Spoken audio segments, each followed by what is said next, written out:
पहिले के मनई बतावा ना कि पहिले सब रुपया पैसा सोना चांदी हर एक चीज गाड़ी के रखत रहल। बात तो सही है।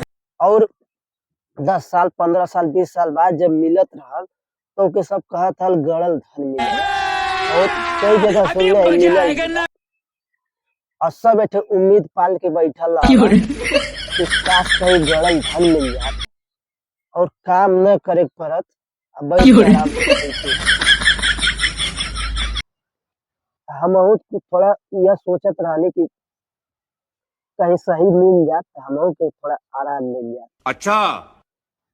लेकिन हमके मिलल। हाँ, मजाक नहीं, सही मिलल।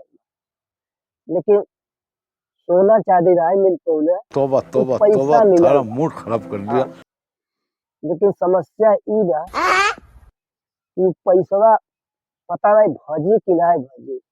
हाँ, काहे से उ कुल पैसवा सरवा 500 का नोट मिल गई।